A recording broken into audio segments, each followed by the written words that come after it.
para hoy tenemos un invitado especial que es John Aspurua, que esto es la vez anterior que lo anunciamos no pudo por razones ajenas a su voluntad, pero esta vez sí nos acompaña y estamos muy honrados con su presencia. Y para la presentación vamos a dejar a Arnaldo Rodríguez. Adelante, Arnaldo. Gracias, Eduardo. Eh, Cordial saludo para todos los presentes y es un honor para mí hacer la presentación del muy querido amigo y profesor John Aispurua, que es un reconocido psicólogo clínico venezolano, egresado de la Universidad Central de Venezuela. En esta alta casa de estudios ha ejercido la docencia en la Facultad de Humanidades y Educación durante 30 años. El profesor Aispurua ha sido integrante del consejo de esa facultad en 4 periodos y actualmente es miembro del consejo universitario como representante de los profesores de la universidad. Fue director municipal de Ecología de la ciudad de Caracas y vicepresidente del Círculo de Escritores de Venezuela. Miembro de la Junta Directiva del Colegio de Psicólogos del Estado Miranda y miembro de la Sociedad de Historia de la Medicina. Es integrante de la Junta Directiva de la Asociación Cultural Humboldt y miembro de la Junta Directiva de la Fundación Espacio Ana Frank. En su actividad literaria ha publicado varios libros sobre diversas materias, entre los cuales se pueden destacar Aplicaciones de la hipnosis clínica, Historia de la parapsicología, Los fundamentos del espiritismo, El ocaso de una esperanza, del socialismo utópico a la perestroika, Arquitectos de la libertad americana, Razón y pasión de la novela, Dichos y hechos, anécdotas y la historia, Frases que han hecho historia, seudónimos en la historia. El profesor Aispurua ha dictado centenares de conferencias públicas y seminarios en universidades e instituciones culturales de numerosos países de América y de Europa. Es locutor profesional, ampliamente conocido por sus programas Valores del Espíritu y Grandes Biografías, que se transmiten semanalmente desde hace 20 años por el Circuito Nacional de Unión Radio. John, la audiencia espera con mucho interés. Bienvenido a esta presentación. Adelante.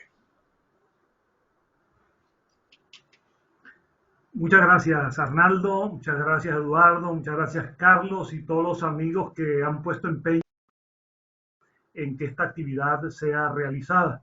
Y me ofrezco mis disculpas porque en la ocasión anterior, por motivos de salud, no me fue posible ofrecer esta sencilla exposición. Amigas y amigos todos, a propósito del tema, un feliz día y encantado de estar ante una audiencia que francamente considero selecta y pues muy cualificada. El tema que nos reúne y que nos convoca hoy es un tema de suyo muy extenso y complejo, tiene muchas aristas. Realmente no es fácil abordarlo en unos minutos. Sin embargo, sí se puede hacer una selección de ideas fundamentales, de ideas claves que puedan servir para que cada uno pues teja sus propias consideraciones y sus aplicaciones a lo que considere razonable en su vida personal, familiar y social. Alguien, antes de entrar en esta actividad, ya asomaba que todos queremos ser felices. Y evidentemente es así. Si se hiciera una pregunta general a las personas, la mayoría acerca de lo que quieren ser en la vida, la mayoría respondería que en primer lugar quieren ser felices. La felicidad es como una base común de nuestros pensamientos, de nuestros sentimientos y de nuestras aspiraciones. Es un sentimiento generalizado en todas partes y a lo largo del tiempo.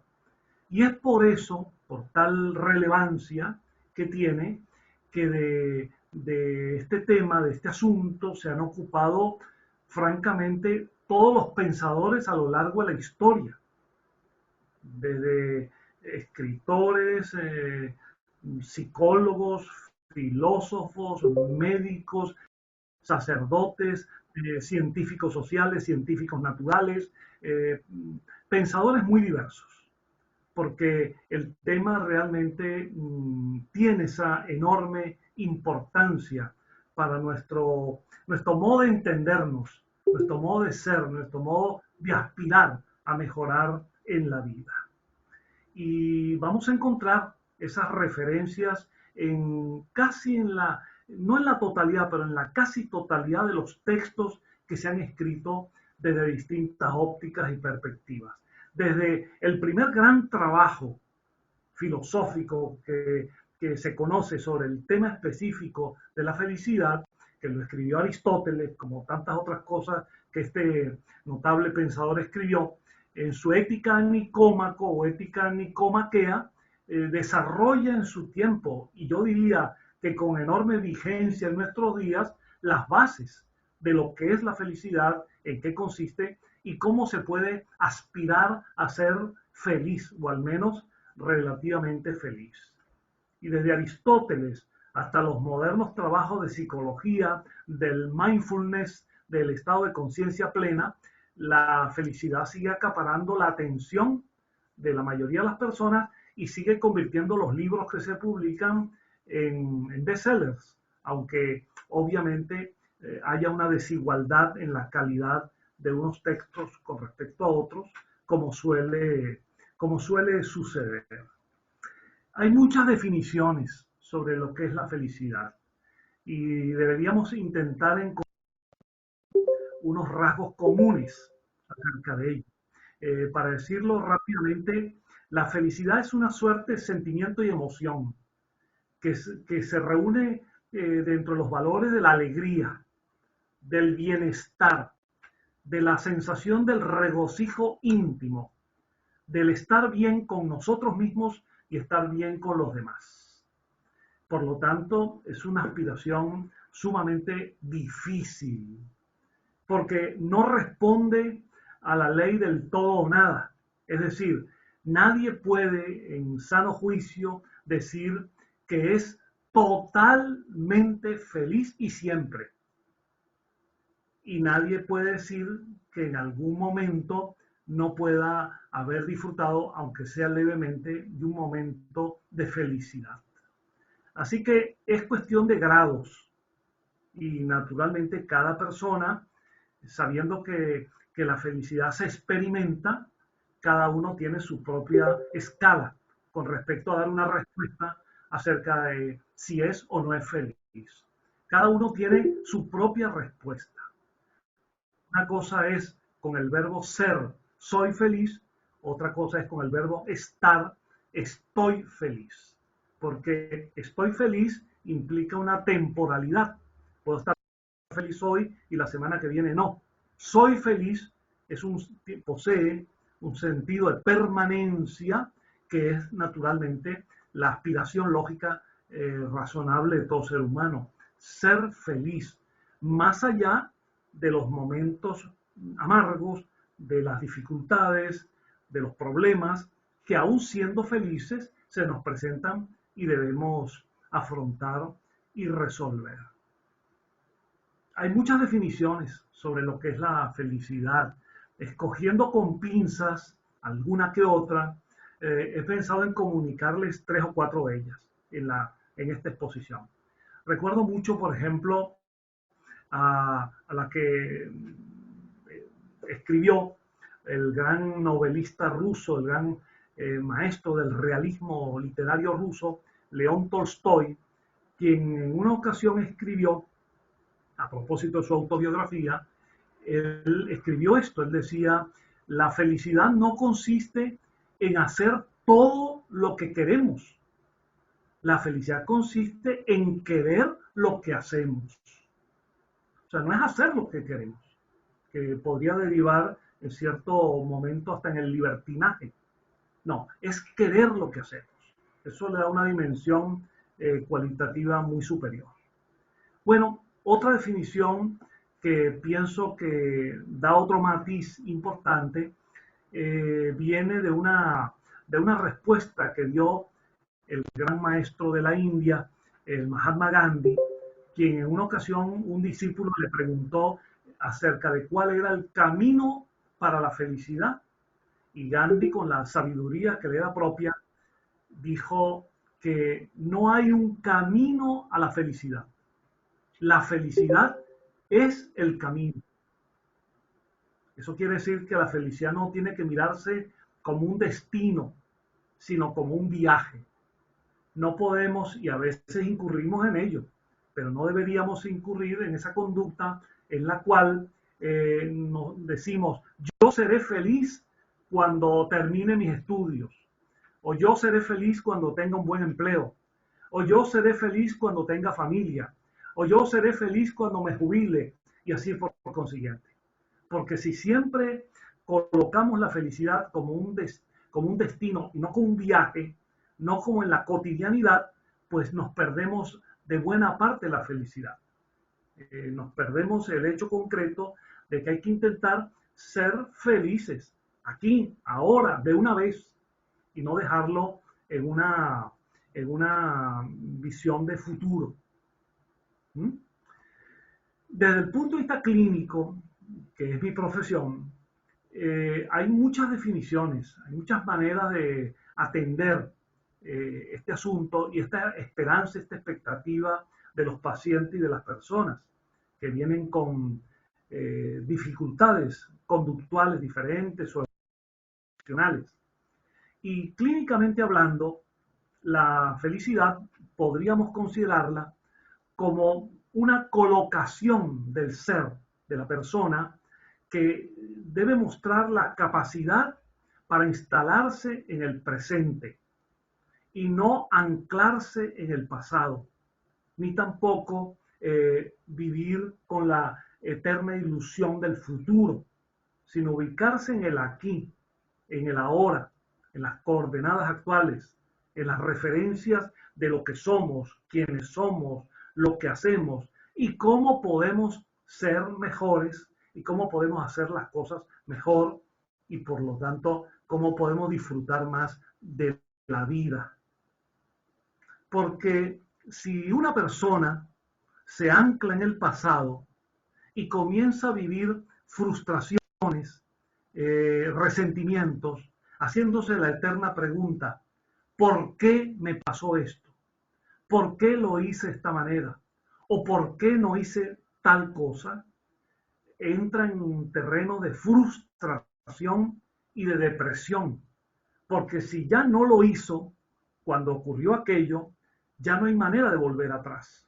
Sin embargo, los pensamientos torpedean psicológicamente y a veces nos hacen volver viciosamente a pensamientos dañinos que nos llevan hasta la depresión, porque estamos anclados en el pasado. Y la clínica nos dice que la felicidad tiene que ver con vivir el presente, aprendiendo del pasado, pero no anclados en él, porque no tenemos manera de resolver aquello que no se resolvió en aquel momento. Y tampoco podemos estar siempre atentos a un futuro que no ha llegado, que cuando llegue se convertirá en presente. Es decir, un futuro en el cual a veces la persona se plantea dudas sobre sí misma. ¿Y si yo no puedo? ¿Y si no me van a dar lo que pido? ¿Y si no lo voy a lograr? ¿Y si no lo voy a resolver? ¿Si aquello se me va a presentar de una manera inadecuada? ¿Si aquello no me va a dar alegría? ¿Aquello me va a hacer sufrir?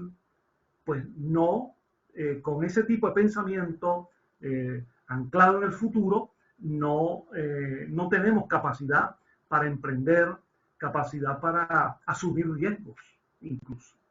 De modo que clínicamente hablando, la felicidad es una ubicación espacio-temporal en el presente, aprendiendo del pasado, ilusionados con el futuro, pero viviendo la realidad y no escapando de ella. Bueno, las definiciones son muchas y yo ahora me voy a quedar con hasta con una nota de humor que no deja de tener también su simpatía. Recuerdo que uno de los hermanos Marx, quizás el más famoso, Groucho, que escribió algunos libros sobre sus propias reflexiones y que eran de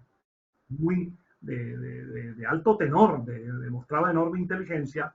Groucho Marx, cuando reflexiona sobre la felicidad, él dice que en definitiva la felicidad consiste en los pequeños detalles. Y él dice, claro, tener los pequeños detalles. Yo quisiera que mi felicidad fuese tener una pequeña mansión, tener un pequeño yate, tener una pequeña cuenta bancaria y así por consiguiente. Entonces, Groucho decía que pequeños detalles, pero que no dejan de ser las realidades a las cuales aspiramos. Groucho Marx, de paso, el único, para decirlo claramente, el único Marx que a mí me convenció, el único Marx que me sigue convenciendo, entre otros Marx que han aparecido por ahí. Pero realmente su inteligencia nos da un toque sobre esta materia. Bueno, tenemos muchas otras definiciones provenientes de una literatura que se ha puesto de moda en las últimas décadas, que es la llamada literatura de autoayuda, que tiene sus bemoles, puede tener sus aciertos, pero tiene sus limitaciones. Cuando una persona aspira a canalizar su vida con la literatura de autoayuda, con un recetario express, con soluciones cuasi mágicas, en alguna medida se evade de la realidad.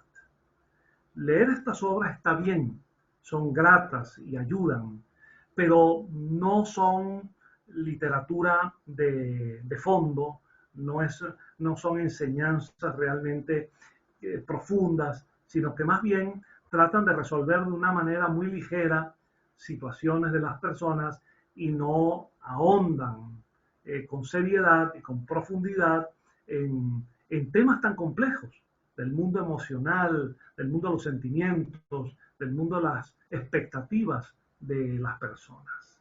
Pero la autoayuda, insisto, ayuda, pero no podemos olvidar que la felicidad como expectativa fundamental deriva de un esfuerzo interior. Nadie lo va a hacer por nosotros. No lo va a hacer Dios, no lo van a hacer los ángeles, no va a caer como maná del cielo, no lo van a hacer los astros. No, la felicidad es un esfuerzo personal, esfuerzo en conjunto, también con quienes nos rodean, esfuerzo de inteligencia, trabajo, actitud, disposición. Solo allí, luchando por ella, construyéndola, disfrutándola y sabiéndola conservar, es una manera de que podamos decir, soy razonablemente feliz. Pero quien está confiando su felicidad a una solución mágica, mítica, sobrenatural, pues puede tener muchas decepciones. Con esto no significa, al contrario, quiero decirlo, esto no significa que esté reñido con la fe, con la confianza positiva, con los valores ideales positivos. Todo lo contrario, está relacionada con eso, porque la fe en este sentido positivo es una fuerza poderosa que motiva y que mueve. Lo que yo quiero decir es que la felicidad no nos la van a regalar, no es un regalo, es una conquista de cada uno de nosotros. Cada uno tiene que luchar por ella y para hacer felices a los demás, a los que nos rodean y a quienes podemos influenciar con nuestros pensamientos, con nuestras decisiones e incluso con nuestras instrucciones en el ámbito familiar, estamos, yo diría, en el deber, en el imperativo moral de orientar trazar directrices, evitar a nuestros hijos y a otras personas de nuestro entorno, evitar que incurran en errores que nosotros cometimos, hasta donde eso sea posible. Es decir, brindar apoyo, pero en última instancia, cada uno de nosotros, como responsable de su destino, cada uno de nosotros es el que tiene que trabajar por la felicidad, por su felicidad. Y siendo felices, cada uno de nosotros podemos ayudar a que los demás también lo sean, porque la felicidad a veces tiene un sentido muy limitado, de tipo egoísta, donde la persona simplemente dice, yo voy a ser feliz y me importan poco los demás. No, hay que dar un paso de una felicidad egoísta en el sentido de que tenemos que trabajar por nosotros a una felicidad altruista, es decir, una felicidad en la cual compartimos la felicidad con los demás, porque seremos más felices en la medida en que los demás también lo sean. Salir de la visión limitada, egoísta, y pasar a una visión mucho más amplia de tipo generosa, altruista. Bien.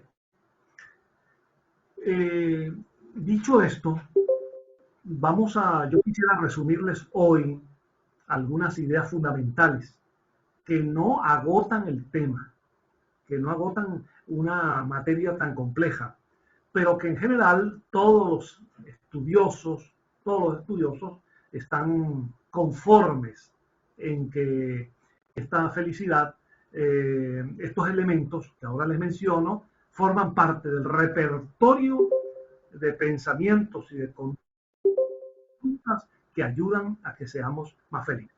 No se agotan en los que yo ahora les menciono, pero sin duda están presentes.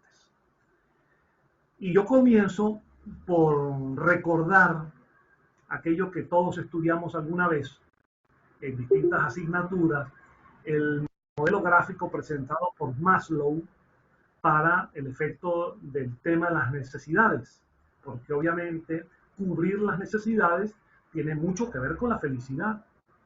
Cuando una persona, una sociedad, un país no cubre sus necesidades, hablar de felicidad en abstracto es un escape. Evidentemente, en sentido social y global, cuando en un país, en una sociedad, hay tantas carencias de todo tipo, económicas, sociales, políticas, culturales, morales, evidentemente la infelicidad cunde. Ahora bien, Maslow fundamentalmente hacía el estudio de tipo particular y en su famosa pirámide, en aquel gráfico nos mostraba que la base de la pirámide tiene que ver con la satisfacción de las necesidades fundamentales. Hablarle de felicidad a un habitante del subsahariano, donde las condiciones son tan deplorables en el orden de las hambrunas, las epidemias, la miseria total, la explotación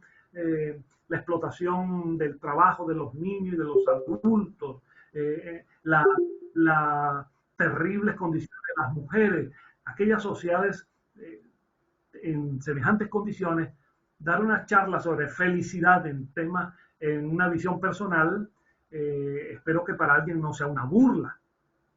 De modo que hay que dejar a salvo esto. En el plano social hay determinadas situaciones que provocan la infelicidad, que nos alejan de la felicidad. Pero Maslow decía, establecía en el gráfico, que la satisfacción para cada uno de nosotros de nuestras necesidades es una base fundamental para la felicidad. Alimentación, vestido, vivienda, trabajo, empleo, confort material, todo aquello que forma la base material de nuestra vida. Si una persona no ha cubierto sus necesidades fundamentales, hablarle de felicidad en otro grado más abstracto, de tipo psicológico, pues le resulta incongruente. De modo que dejemos a salvo que es fundamental en la vida que cada uno de nosotros consiga, como nosotros decimos nuestro entorno, consiga garantizar la satisfacción de sus necesidades esenciales, como una base para decir, llevo una vida feliz.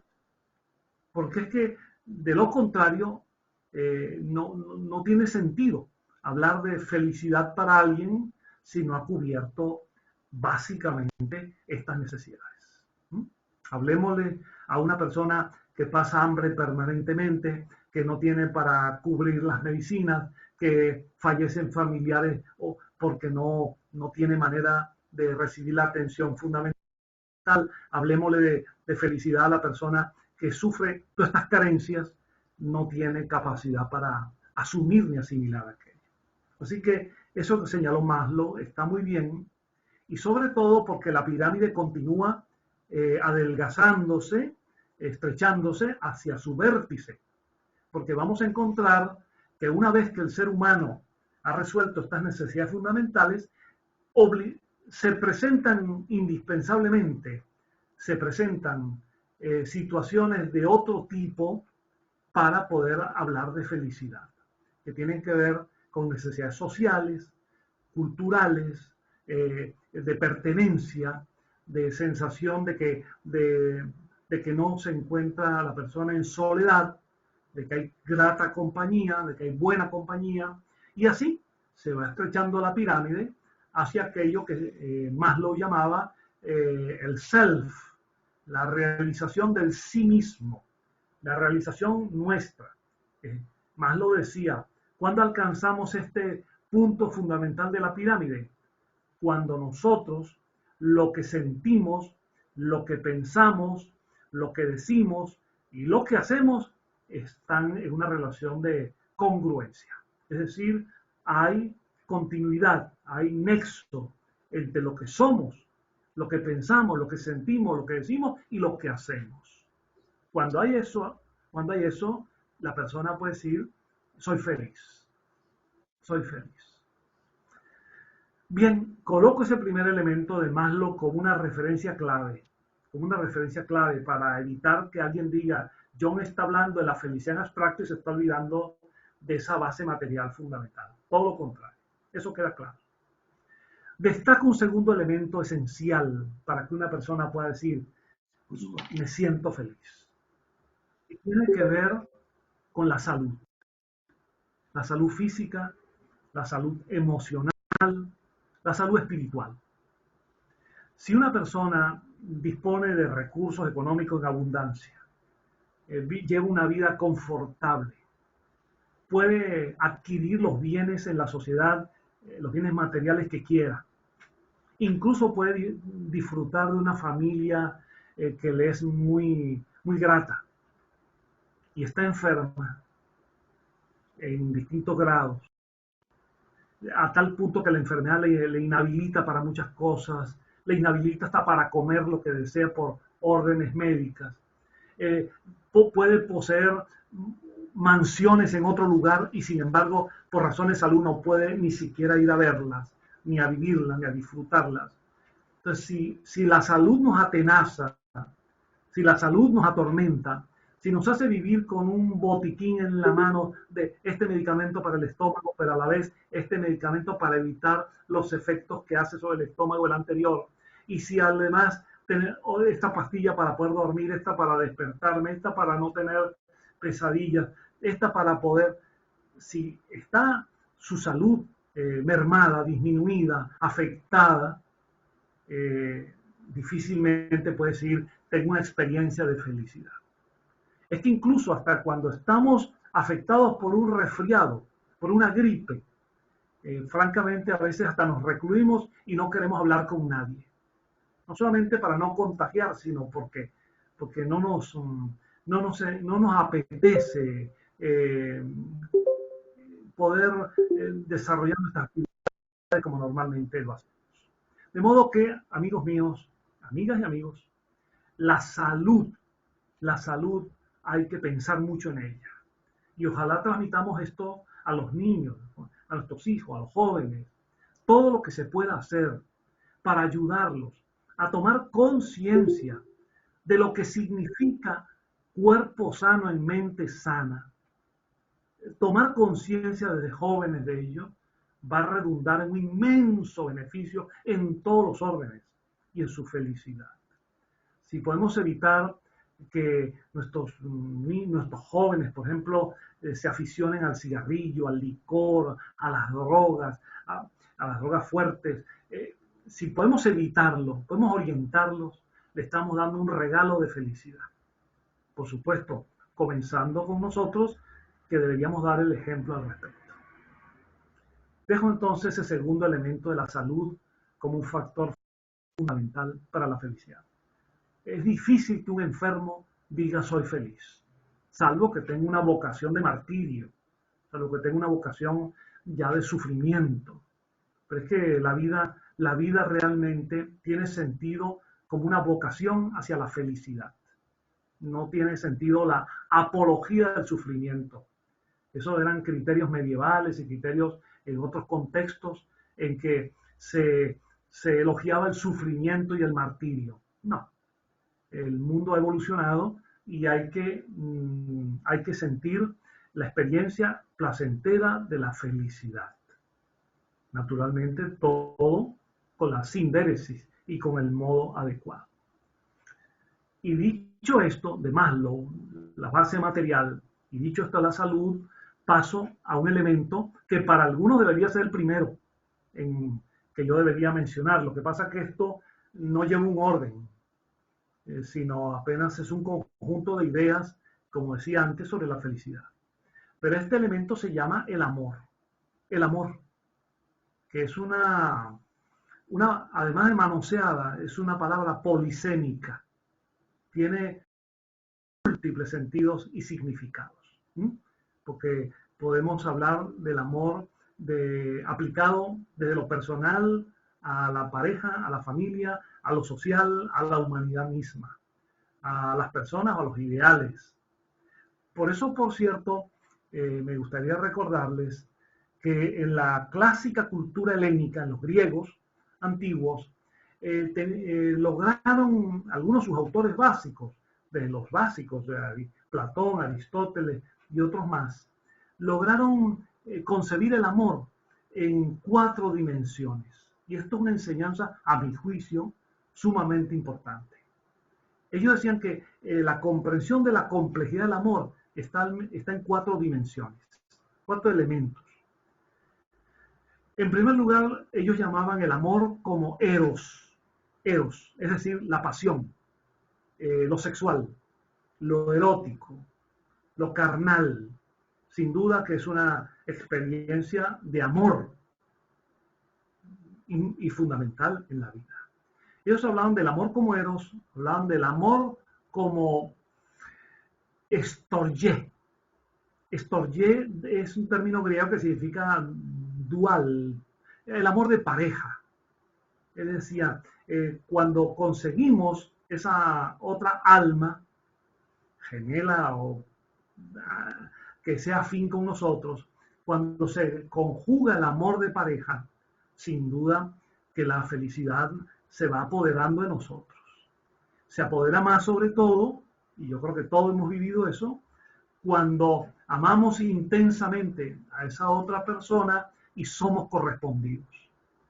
Porque al contrario, si amamos intensamente y no somos correspondidos, eso genera estados de sufrimiento y de infelicidad muy fuertes, muy severos y a veces, infelizmente, causa de suicidio. De modo que el amor erótico, el amor de pareja, el amor como filia es el término griego para designar la relación, el vínculo, no solo entre la familia, sino entre los amigos. El cultivo de la filia, el cultivo de la amistad, por supuesto pasando por la propia familia. Entonces, quien dispone de una familia hermosa, con su pareja, con sus hijos, con sus nietos o hasta con sus bisnietos, sobrinos, con toda la constelación familiar, en la cual naturalmente hay desavenencias, hay dificultades, hay conflictos, pero está sobre el sustrato del amor, disfruta una felicidad que no tiene descripción literaria, que es inenarrable, que es una experiencia personal muy importante. Y al contrario, quien no disfruta de ello, o porque la ha perdido, habiéndola tenido, o porque nunca la ha tenido, difícilmente puede hablar de felicidad. Difícilmente. Y junto con Eros, Storgé y la filia, los griegos hablaban de una cuarta dimensión del amor, a la cual llamaban el banquete, el término, por cierto, de un famoso diálogo platónico. El banquete, que era la expresión griega del amor universal, donde allí establecían no solamente el amor a la humanidad, sino el amor a la sociedad, el amor a los valores, a los principios, a las ideas, al desarrollo de la sociedad misma. Entonces, en estos cuatro conceptos, eros, storgé, filia y banquete, los griegos nos daban una idea del amor que quien lograse en mayor o menor medida disfrutar de ello, sin duda que podría calificarse de una persona feliz. A estos elementos de la base establecida por Maslow de los recursos materiales, la salud y el amor, incorporo ahora un elemento significativo desde el punto de vista no solamente cultural y moral, sino psicológico, que es la paz interior.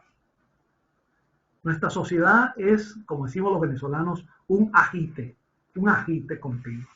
La sociedad tiene muchos ruidos, en el sentido metafórico de la palabra. La sociedad tiene demasiadas descomposiciones y eso se repercute en nuestro ser. Es difícil que una persona pueda decir, disfruto de serenidad, disfruto de tranquilidad total, disfruto de ese clima, porque me cuesta la paz interior. Entonces, cuando una persona dice haberlo logrado, hay que felicitarla, porque es un buen elemento para la felicidad. Pero esa paz interior, como lo he dicho con todo lo antes expuesto, no es un regalo de nadie, es una auténtica conquista interior. Es un esfuerzo personal, un trabajo interior, un trabajo, en el sentido de cómo yo, sin dejar de ser quien soy, nada de esto tiene que ver ni con la alegría, el entusiasmo, ni con la extroversión, no. Soy como soy y puedo ser muy extrovertido y puedo ser alegre y puedo exteriorizar mis ideas, pero disfruto de paz interior.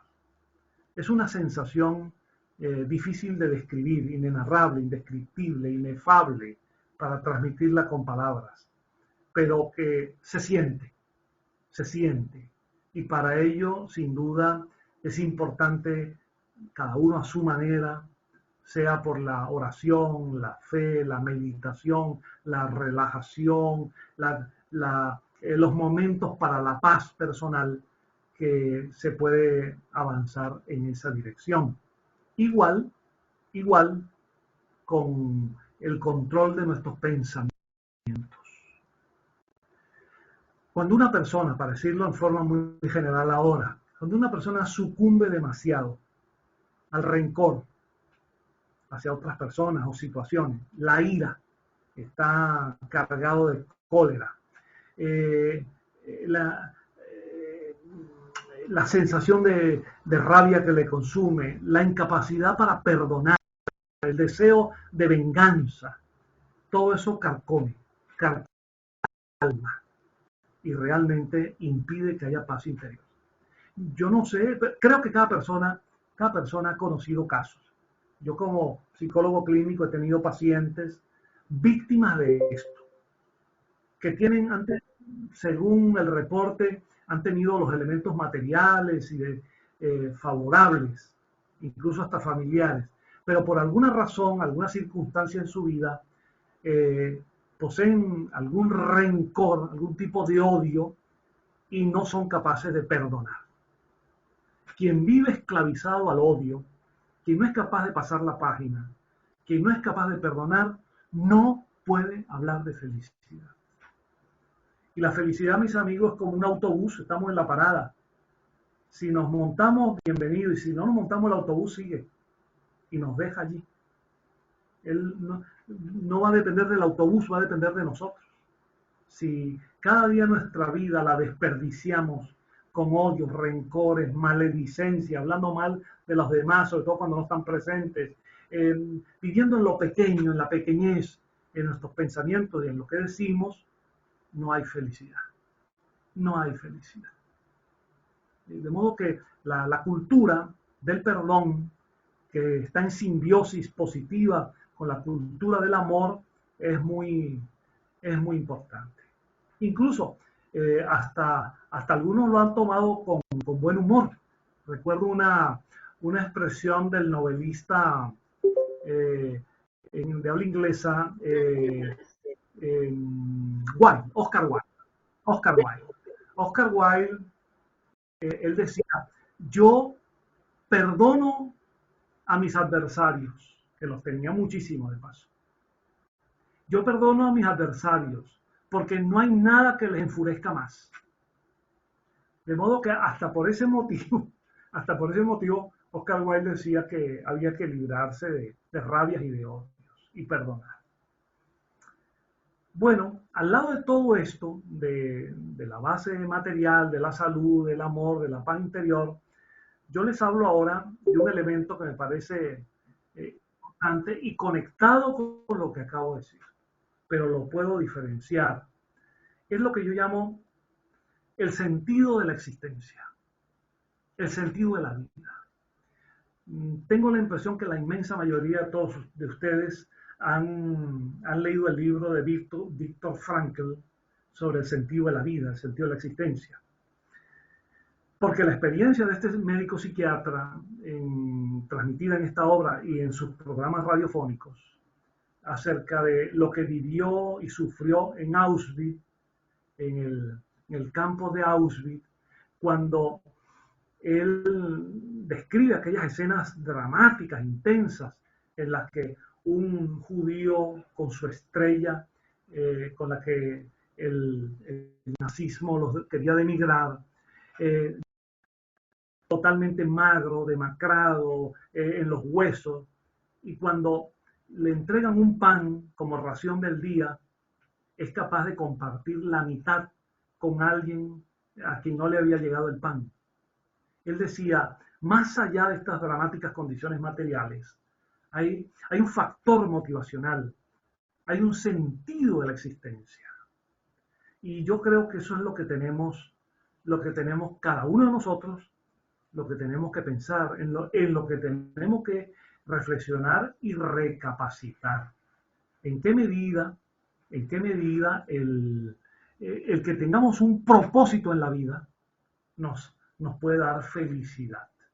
Porque a veces bamboleamos, eso puede pasar mucho en los niños, particularmente en los adolescentes, la desorientación, no saber qué se quiere en la vida, no saber qué hacer con el descontrol hormonal, no saber cómo canalizarlo, no saber qué objetivo académico conseguir, qué objetivo profesional, no saber tomar decisiones, porque no hay un claro propósito.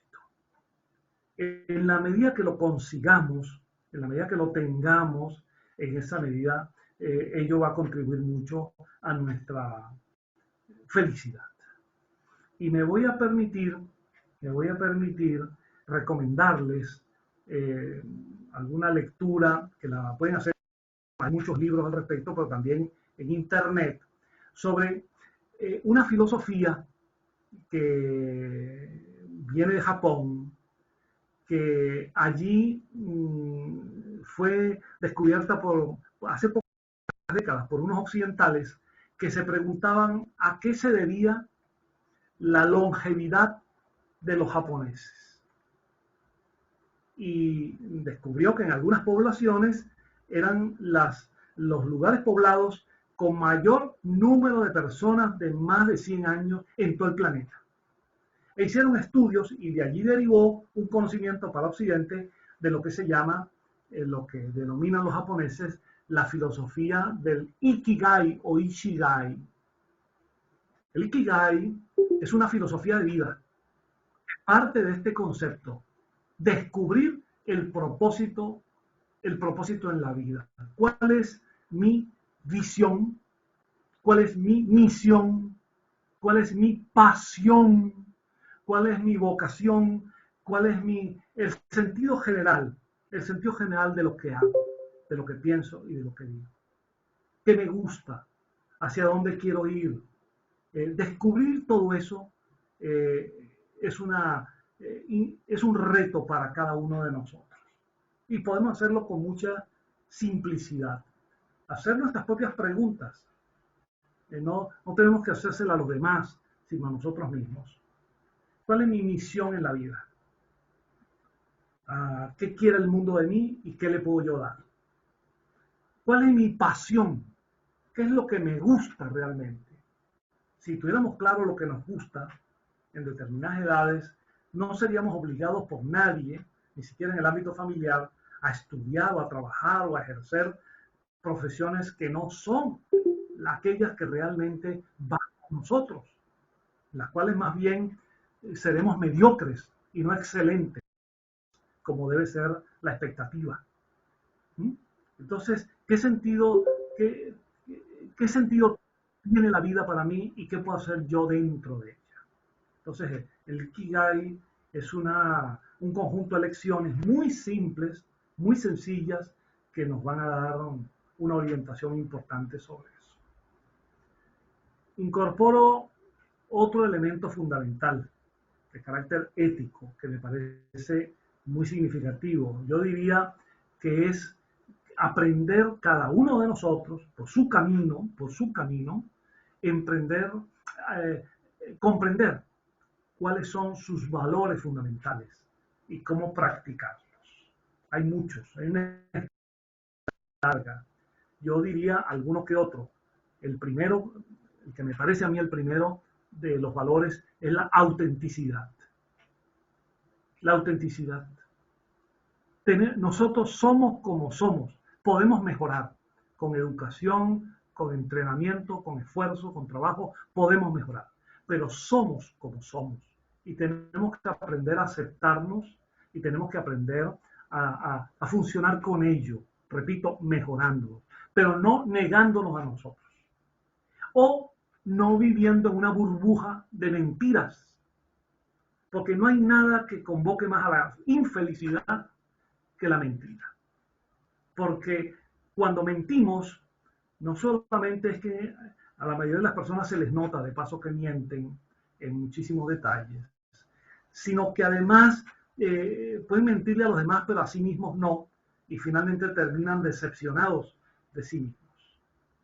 Hay que intentar aceptarnos y no presentar, porque eso es una fuente de infelicidad, presentarnos con imágenes que no son las nuestras, apariencias que no son las nuestras.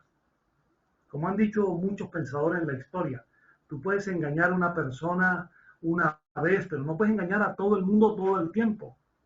Entonces tienes que intentar ser auténtico.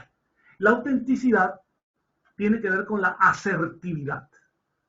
Asertividad no es otra cosa que decir sí cuando queremos decir sí y decir no cuando queremos decir no.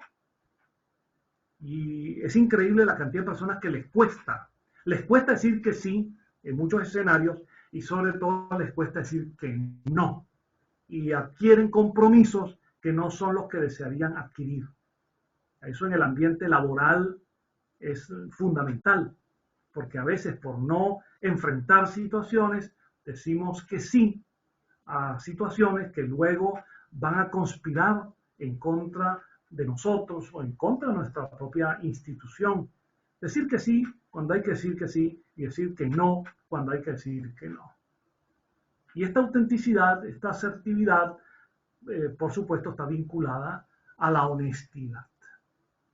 Que cada uno tiene su manera de aplicarla, pero sobre una base común de la honradez, la decencia, saber que lo que somos en la vida, lo que queremos ser, lo que hemos adquirido en la vida, es el producto de nuestro esfuerzo, de nuestro trabajo, y no del hurto o del robo o del peculado o de la corrupción.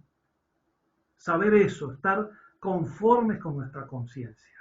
Eso es sumamente importante y es lo que nos da autoridad moral ante nuestra pareja, ante nuestros hijos, ante nuestra familia, ante nuestros amigos y ante el mundo cuando escribimos o cuando hablamos. Que realmente podamos tener los ojos mirando a los demás sin avergonzarnos, podamos tener la frente en alto. Eso da una sensación de tranquilidad y de felicidad. Ahora, imagínense ustedes la cantidad de corruptos que hay por allí, en todas partes, que intentan engañar, intentan mentir, pero cuando son descubiertos, allí queda deshecha toda su imagen.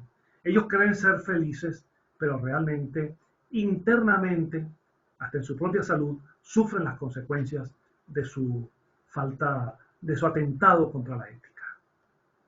Y otro valor que ahora destaco, solo este más, que me parece esencial, es el de la autoestima. Si quieres ser feliz, tienes que intentar que tu autoestima esté en una categoría importante. Porque si no te respetas, si no te quieres, si no te aceptas, si no crees que vales, pues no vas a valer. Autoestima significa como yo me quiero, como yo me acepto, como yo me reconozco, como yo soy feliz, entonces yo estoy en disposición de ofrecerle a los demás todo lo que yo puedo ser y todo lo que yo puedo hacer. Pero sin tener ese grado de autoestima equilibrado, sin el extremo inferior, que es esa introversión, esa timidez, esa incapacidad para ser y para actuar, o en el otro extremo, aquella actitud de soberbia, de agresión, de creernos, de egocentrismo, de egolatría, de creernos en el centro del mundo como ombligo del mundo. No, autoestima. Y cuando se tiene la autoestima adecuadamente, no hace falta gritar para establecer un criterio. Para dar una orden en la empresa no hace falta gritar ni ofender.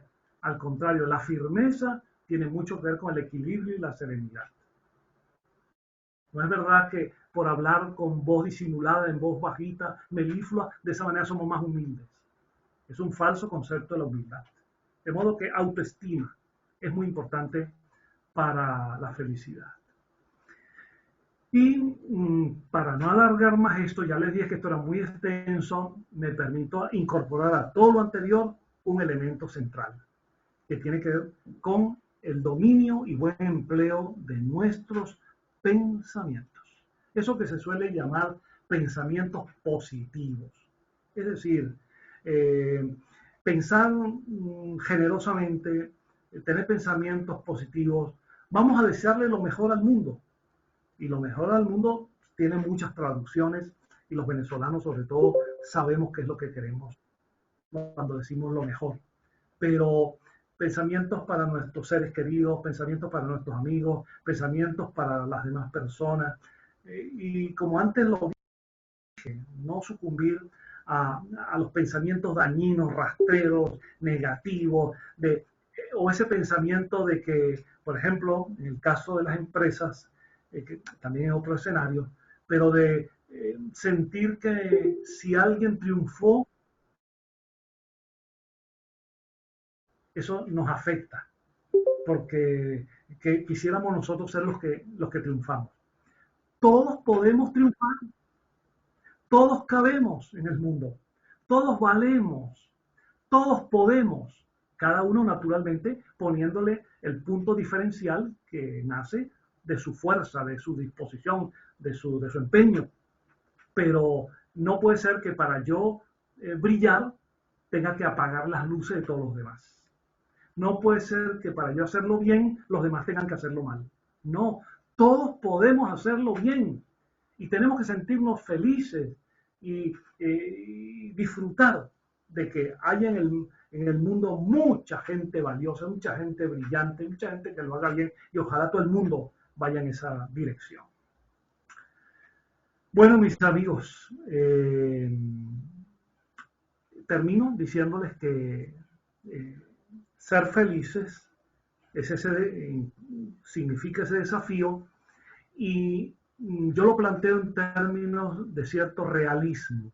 Le huyo mucho a las actitudes escapistas de evadir las realidades. Dentro del mundo de las realidades, incluso yo pienso, y creo que ustedes lo harán junto conmigo, pienso en el martirio del pueblo ucraniano ante la terrible invasión militarista rusa, pienso en las sociedades, pienso en los pueblos del mundo, pienso en la gente, pienso en ese sufrimiento, y aún así me mantengo razonablemente optimista, en el sentido de que no voy a dejar que estas situaciones me arrebaten la felicidad.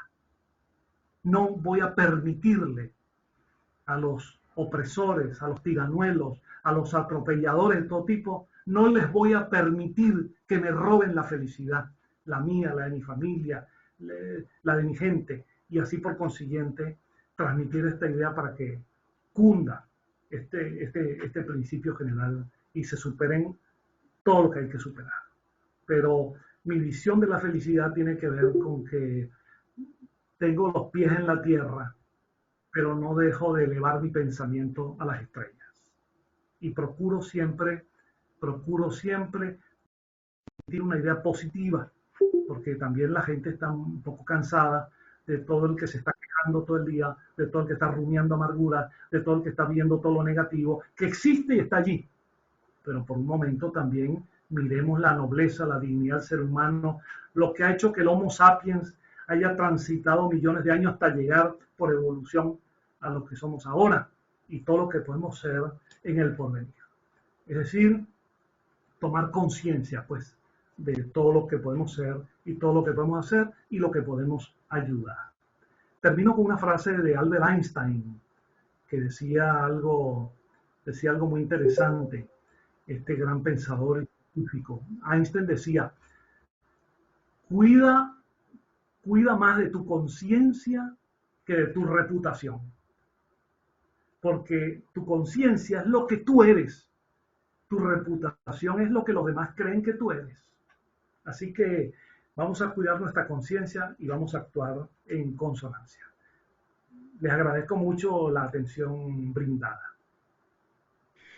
Bueno, John, excelente, muchísimas gracias. Creo que nos has puesto a pensar a todos. Mira, aquí hay bastantes preguntas. Déjame empezar por el orden en que llegaron. La primera dice, con relación a la idea de que la felicidad no es hacer lo que queremos, sino querer lo que hacemos, ¿no hay en ello una necesidad de hacer concesiones y en consecuencia conformarnos con menos? Entonces, al reconocer esto, no se pavimenta el camino hacia una frustración encubierta y nos alejamos de la felicidad. Pienso que no. Sinceramente creo que el pensamiento de Tolstoy es claro. Podemos tender a pensar, yo soy feliz porque yo hago todo lo que quiero. Pero podrías preguntarte si todo eso que estás haciendo es lo que te da alegría, lo que te da bienestar, lo que te da felicidad. A veces hacemos muchas cosas que no son las apropiadas. Entonces Tolstoy nos invita a mirarlo de otra manera. No es hacer todo lo que yo quiero, es querer lo que hago. Y por lo tanto puedes hacer igual todo, pero quiérelo. Haz todo, pero quiérelo. Ok. Otra pregunta es, ¿apreciaría la opinión del doctor Aispurua sobre las rutas hacia la felicidad que brindan el budismo, el estoicismo y la psicología positiva? Bueno, eso requiere otra conferencia, pero quiero decir que todas esas menciones habla del budismo, de la psicología positiva Y y de del otra estoicismo, opción, Eduardo, estoicismo. que está en otro contexto. Sí, sí, sí, claro. Bueno, aprecio mucho esas tres direcciones filosóficas y psicológicas y religiosas. En el caso del budismo, es una filosofía de vida entrañable que tiene como fundamento un eje central que es la compasión y la liberación de los deseos. Tarea muy difícil, en la enseñanza de Siddhartha, pero muy positiva. En la medida que deseemos menos, seremos más felices.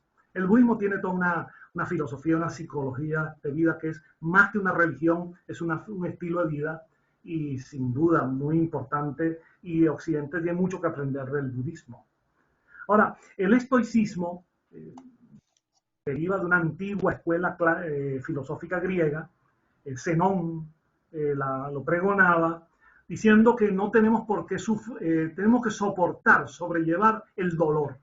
No significa que no lo suframos, sino que no nos disminuyamos por el dolor y seamos capaces, y por eso se dice estoicamente, seamos capaces de afrontar las dificultades sin que ellas mermen nuestra capacidad. Eso no significa buscarlas, significa afrontarlas en el sentido de que sepamos soportar, sobrellevar y avanzar. Y la psicología positiva, que es mi campo específico, es una rama muy nueva entre la psicología, casi del siglo XXI, descendiente de la escuela humanista de Maslow, de la escuela transpersonal de Ken Wilber, y el mindfulness, la psicología positiva, nos invita a que pongamos la atención plena en las cosas. Psicología positiva significa mucho lo que yo he dicho aquí. El Ikigai japonés significa que nuestros pensamientos positivos los cultivemos, que tratemos de no sucumbir a lo negativo, que tratemos de tener una escala de valores, que vivamos la vida en el presente, no anclados ni en el pasado, ni sumergidos en el mundo del futuro que no ha llegado. De modo que, en pleno acuerdo, yo diría, si me permiten el resumen, que esta es una charla de psicología positiva. Ok. Te preguntan, ¿es la hipnosis con regresión para examinar el pasado como herramienta para explorar la ubicación de traumas en la vida de una persona con el objeto de superarlos? ¿Es también una herramienta para moverse hacia la felicidad? Y además de eso, te preguntan también si esa hipnosis con regresión es una manera de ir más allá del momento del nacimiento, o eso no se ha observado en la práctica clínica o no tiene fundamento. Bueno, es otro tema, pero debo decir que normalmente no encajo el tema de la hipnosis dentro de exposiciones de este tipo, porque para la psicología clínica, para la psiquiatría, la hipnosis es una técnica, según la cual removemos reflejos condicionados negativos en las personas a partir de una modificación de su estado de conciencia. Es decir, con una inducción hipnótica podemos hacer que el umbral de la conciencia disminuya y en ese momento la persona pueda aceptar sugerencias del médico, del psicólogo, sugestiones positivas para desalojar ideas traumáticas, fóbicas, neuróticas que le puedan estar afectando. Ahora, con la regresión es una técnica todavía dentro de la hipnosis más especializada, que puede llevar a remover situaciones vividas a lo largo de la vivencia actual, es decir, de algo que pasó hace 10 años, 15 años o hasta en el propio momento del nacimiento. Existe la posibilidad, según algunas escuelas, de ir más allá, dentro de la visión de un ser espiritual que existe antes del nacimiento actual. Esa técnica de vidas pasadas es una, como las que enseñaba el doctor Brian Weiss y otros más, es una técnica posible dentro de cierto contexto. Pero eso sí, en mi opinión, siempre estas técnicas deben ser herramientas utilizadas por profesionales de la psicología clínica o de la medicina. Okay. Te preguntan, ¿cómo ubicaría la felicidad en el ejercicio del principio central de la regla de San Ignacio de ir contra uno mismo en todo lo referente a la sujeción y dominio de las pasiones a la voluntad, para que se haga para la mayor gloria de Dios? Bueno, respetando las creencias particulares, en este caso de los ignacianos, de aquellos que han que han aprendido en las enseñanzas filosóficas y teológicas de San Ignacio, que en el fondo coinciden muchísimo con otras enseñanzas místicas, orientales y occidentales. Lo que pasa es que en el caso de Ignacio hay un cierto espíritu de disciplina cuasi militar en la aplicación de esas normas, de esos criterios para educar la personalidad. Yo pienso que hay mucha gente, muchas personas, tanto clérigos como seglares, que les ha sido muy útil las reglas de San Ignacio.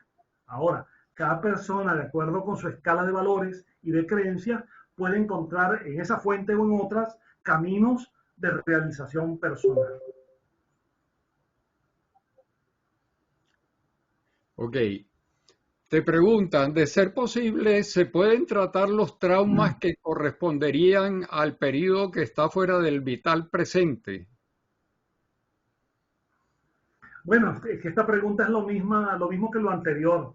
Es posible, hay una estrategia de regresión, que puede ser con hipnosis o con técnica de meditación profunda, hacia estados prenatales,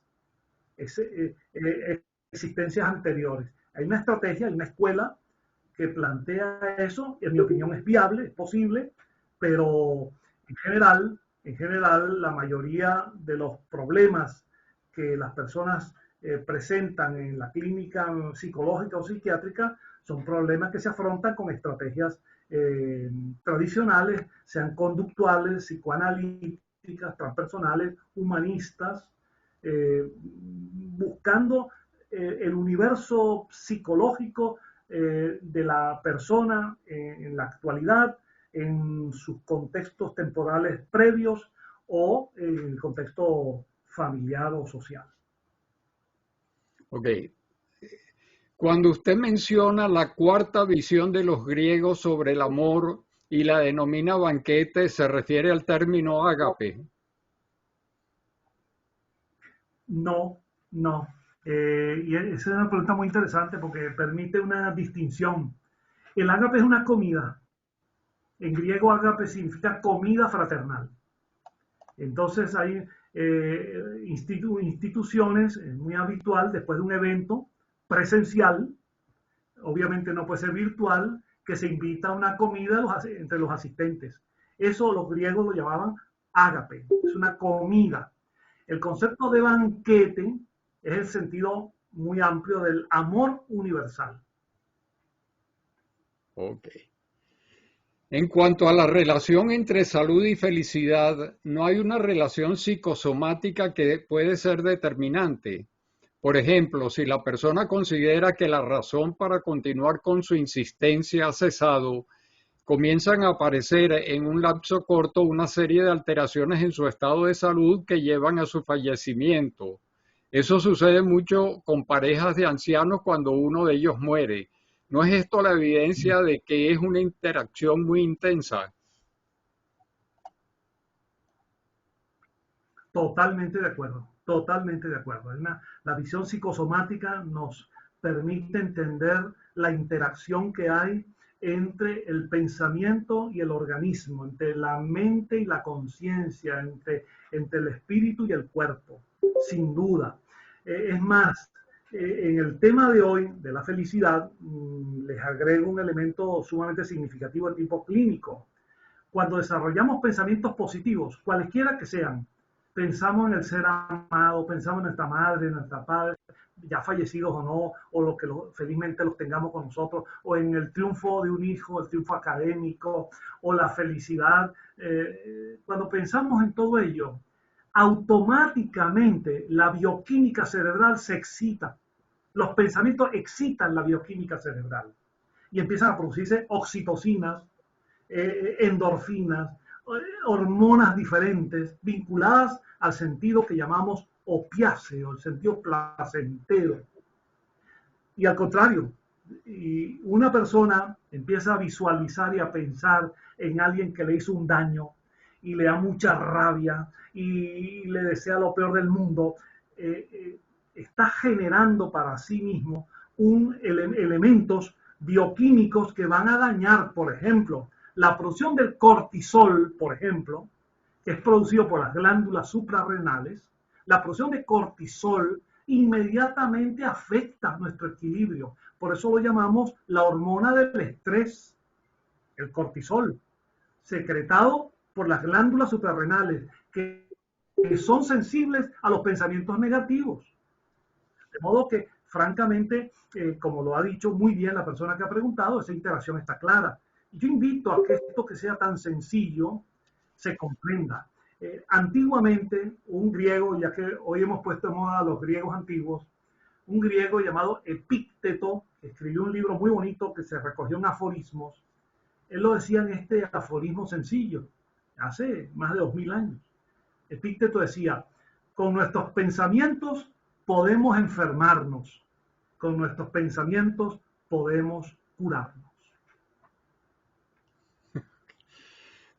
¿Hay algún efecto genético en la propensión a ser feliz o infeliz? Esa es una excelente pregunta porque eso es motivo de debate en todo el pensamiento científico moderno, particularmente en áreas de la psicología, de la filosofía, de la psiquiatría, la medicina. Hay algunos datos que parecieran abonar en favor de la tesis de que hay cierta predisposición genética hacia la felicidad. Algunas investigaciones abonan en esa dirección, pero no son concluyentes, porque a ellas salen otros científicos diciendo que esa predisposición genética, en caso de haberla, si no tiene unos elementos culturales, familiares, sociales que la predispongan, quedará totalmente inhibida. Porque lo que demuestra la evidencia es que la felicidad de una persona a lo largo de su itinerario vital es que a partir de que se desencadenan ciertos eventos, ciertos momentos, experiencias exitosas, es que empieza la persona a disfrutar la felicidad. Entonces, sin negar la tesis genética, el hecho más evidente es que la tesis sociocultural de la felicidad, basada en la educación, el aprendizaje, la comprensión de los temas como los que hoy hemos planteado, es el factor fundamental para que pasemos a ser felices. Yo le digo a las personas: mira, la vida es corta. ¿Qué haces con que pase cada día de manera inútil? ¿Hace cuánto tiempo que no le dices a tu pareja te quiero, te amo? ¿Hace cuánto tiempo que no abrazas a tus hijos? ¿Hace cuánto? ¿Qué vas a esperar? ¿Que pase un evento negativo? Hazlo de una vez. Como decía Gandhi, no hay un destino, no hay un camino. La propia felicidad de cada momento es el camino. Y yo espero que este momento de hoy, espero que compartan conmigo la felicidad de que estemos en esta interacción. ¿Cómo relaciona lo que abarca el término japonés Ikigai con la felicidad? Bueno, de alguna manera ya lo comenté. Ikigai significa algo así como razón de ser, razón de vivir o razón de existir. Obviamente, somos más felices en la que comprendamos a nosotros mismos. Somos más, porque si no estaríamos en la inconsciencia. Si comprendemos las cosas gratas de la vida. Cuando disfrutamos de una buena comida, no solamente es lo que ingerimos, es la conciencia que le ponemos al sabor, a lo rico que está. Si no tomamos conciencia de ello, podemos haber comido algo muy grato sin darnos cuenta, haber saciado el hambre y no haber tenido la experiencia de la felicidad. Por ello es ponerle atención a aquello que hacemos. Ese es lo que le da sentido a la felicidad. Pensemos en todo lo que disfrutamos, todo lo que tenemos y digamos: soy feliz, mira todo lo que yo tengo. Orgánicamente, mira toda la felicidad que tengo familiarmente, mira todo lo que tengo económico, social o cultural o intelectualmente o espiritualmente. Vamos, soy feliz. Ahora, voy a intentar ser más feliz cada día. Okay. Hacia el final de la vida de cada uno de nosotros hay una tendencia a volver a pasearse por todos los eventos que fueron parte de nuestra vida, y hay algunos que pueden perturbar nuestra paz interior. Las cosas se complican cuando no tienen reparación posible. ¿Cómo se hace para superar ese estado? ¿Cómo sanarse aparte, por supuesto, del arrepentimiento y de la intención de reparar lo que es irreparable?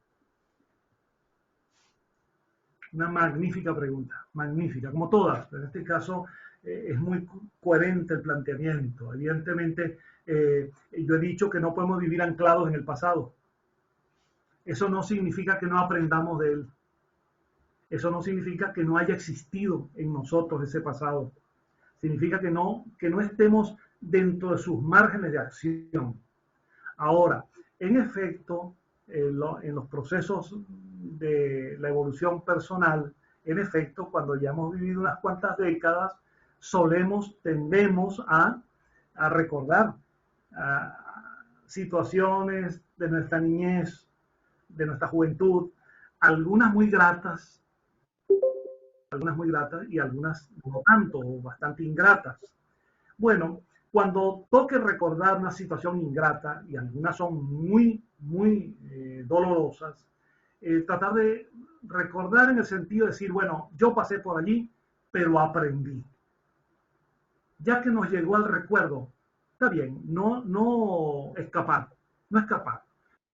Lo viví, me pasó esto, sea lo que sea, bien, aprendí. Nunca más cometí el error en esta dirección para que eso volviera a ocurrir. Aprendí, cambié y nunca más me volvió a ocurrir porque lo aprendí. Y lo dejamos ahí.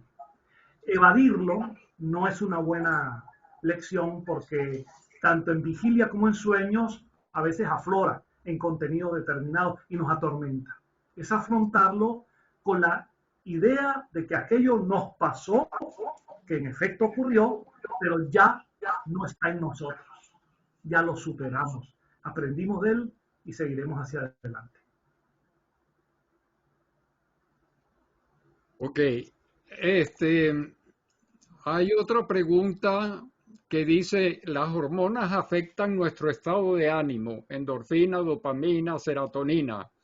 ¿Es eso un factor para ser feliz? ¿Qué importancia le da usted a esto? Bueno, no es un factor en el sentido de que sea la causa de la felicidad, sino que es el efecto. Es el efecto. Cuando nosotros generamos pensamientos, actitudes, disposiciones en determinada dirección que nos produce alegría, satisfacción, regocijo, hay un correlato biológico con el organismo y dentro de ello están las hormonas que para atender a ese estado de ánimo se impulsan la segregación. Por lo tanto, nuestros pensamientos felices, nuestros pensamientos buenos, positivos, generosos, nobles, humanistas, esos pensamientos se corresponden con una mayor producción de esas hormonas placenteras, que a su vez le dan al organismo el equilibrio con respecto a lo que la mente está produciendo. Ahora, ¿se podrían producir desde el organismo, estimulando hormonas, situaciones de felicidad? Claro, en eso se basa buena parte de la farmacología.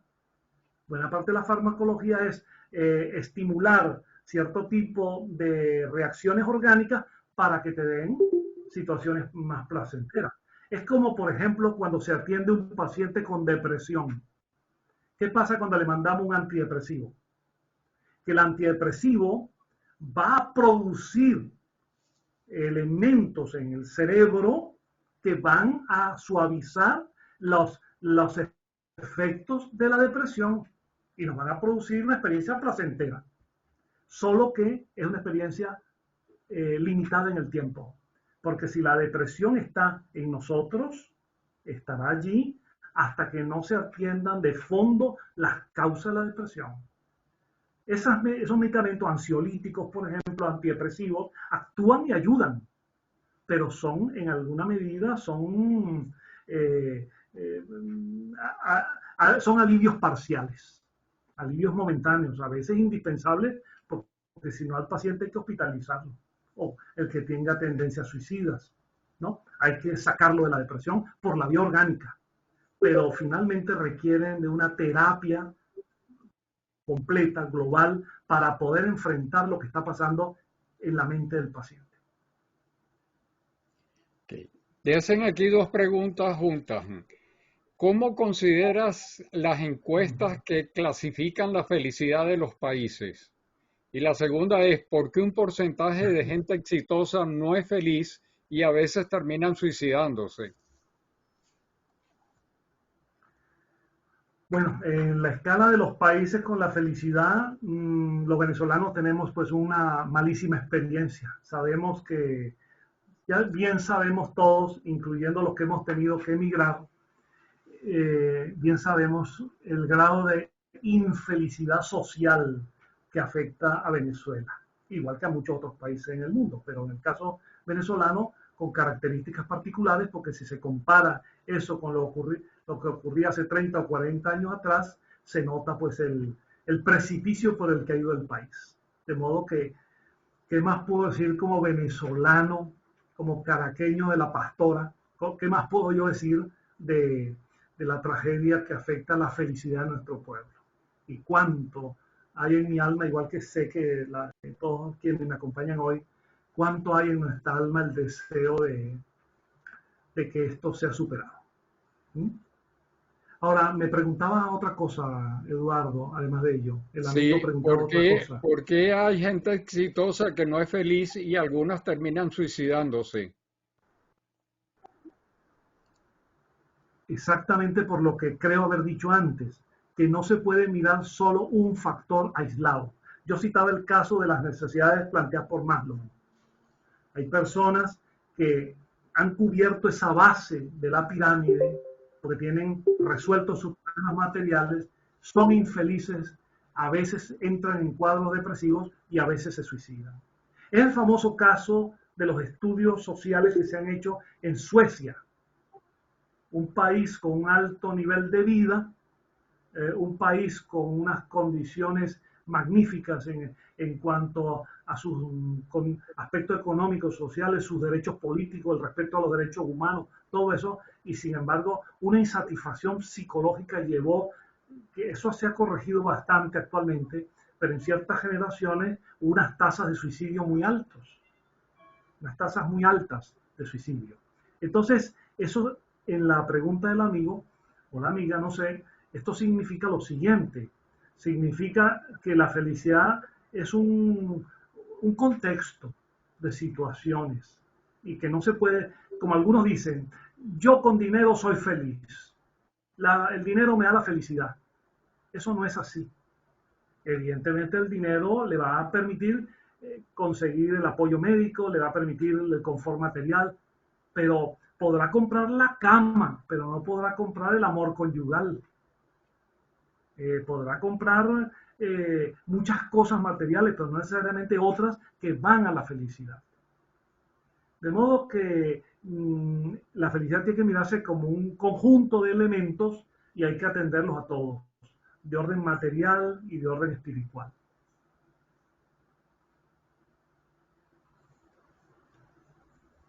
Este, preguntan, ¿cómo relacionar la sensatez en el camino hacia la felicidad?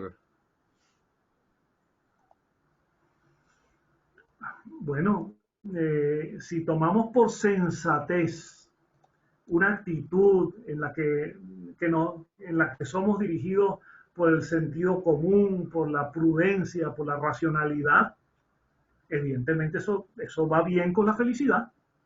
Eh, no se puede tener la idea de que los infelices son aquellos que no les interesan, que no leen periódicos para no enterarse de lo que pasa en el mundo, que no escuchan, no ven la televisión para no enterarse de las tragedias, que no quieren oír de problemas. No, no, podemos ser muy sensatos, muy prudentes, muy inteligentes, muy racionales, muy instruidos, muy bien documentados y a la vez tener aspiraciones y tener deseos y tener expectativas lúdicas y tener ganas de divertirnos y distraernos, porque es que no hay contradicción en ello. De modo que una persona muy sensata puede ser una persona muy alegre, a la vez que muy intelectual, muy emocional y ser muy feliz. Yo veo la sensatez como un factor altamente constructivo de la personalidad.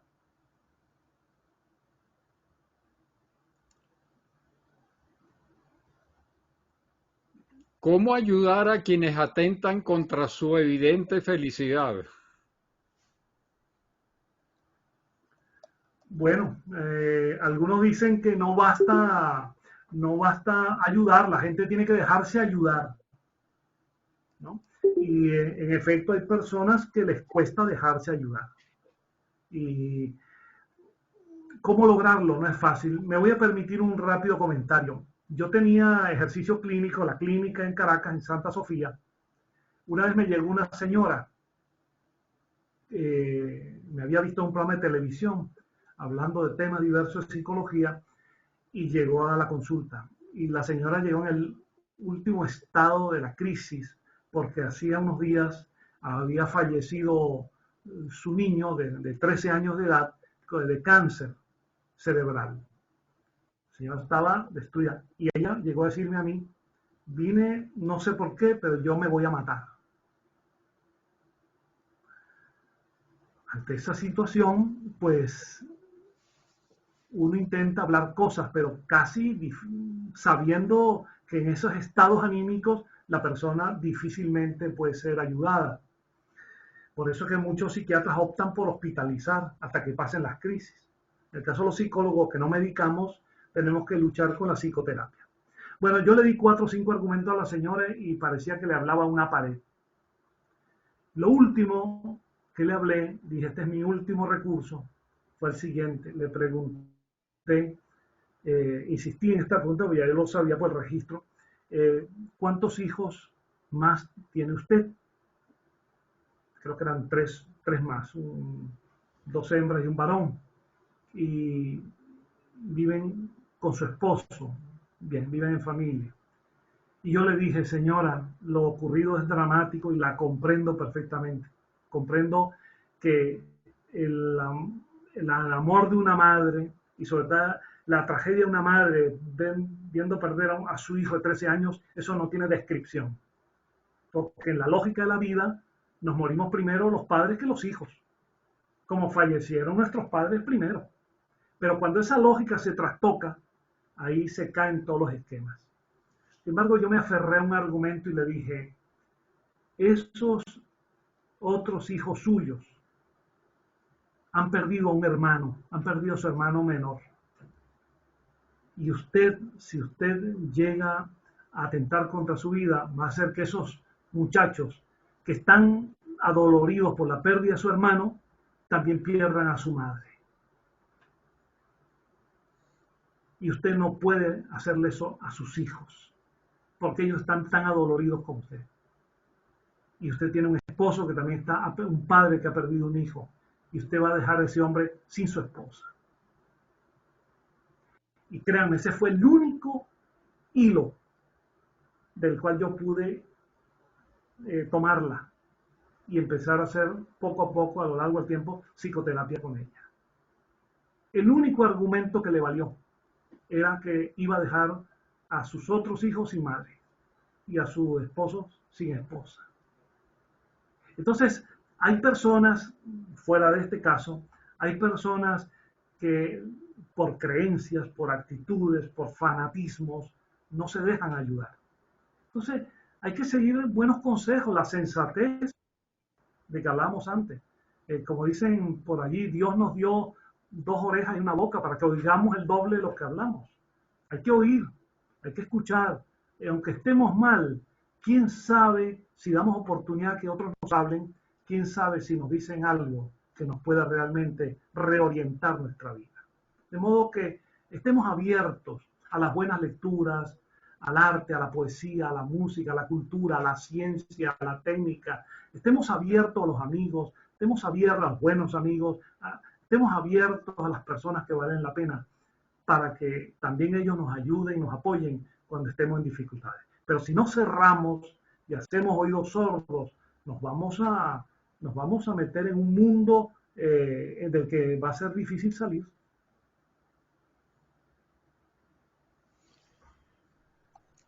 Aquí hay una pregunta que ya tú te referiste antes. ¿Pueden los venezolanos dentro y fuera del país ser felices luego de las circunstancias tan funestas que hemos estado viviendo durante más de 20 años? Yo voy a dar una respuesta que puede ser que no sea de gusto de todos, de la mayoría. Yo creo que sí, en el siguiente sentido. En el siguiente sentido. Si un venezolano cualquiera como yo, que ha tenido que dejar su, su casa bajo llave, a la buena de Dios, y todo allí, y que graba radio desde aquí, pues no puede estar allí, dentro de las limitaciones que eso implica, de que no es el tema de ahora. Bueno, y estoy acá con mi hijo menor después del fallecimiento de mi esposa. Estoy con mi hijo. Que siento duramente en mi alma la tragedia nuestra. Si yo me consumo, si yo me amargo, si yo me deprimo, ¿yo estoy haciendo algo por mejorar mi país? No. Si yo me mantengo vital y con fuerza y puedo hablar y escribir, que es lo que hago mucho, algo ayudo, por lo menos sembrando alguna conciencia, reorientando, informando. Acá en España, por ejemplo, hay mucha desinformación. Aquí hay de todo. Hay desinformación. Y cada vez que yo hablo por radio, que lo hago mucho aquí, informo de toda la tragedia nacional. Entonces yo digo, si yo me deprimo y me reprimo y me hundo y me enfermo, ¿estaré haciendo algo por mi país? Y por otro lado, ya en el plano personal, yo tengo un hijo adolescente que tiene derecho a la vida que allí de niño le quitaron. Ese niño necesita ser feliz. ¿Será feliz con un padre que viva rezongando amarguras, reprimido, deprimido, o necesita un padre que esté pleno? Entonces la clave, en mi opinión, con todo respeto, es que nunca perdamos el recuerdo y el sentido de nuestro país secuestrado.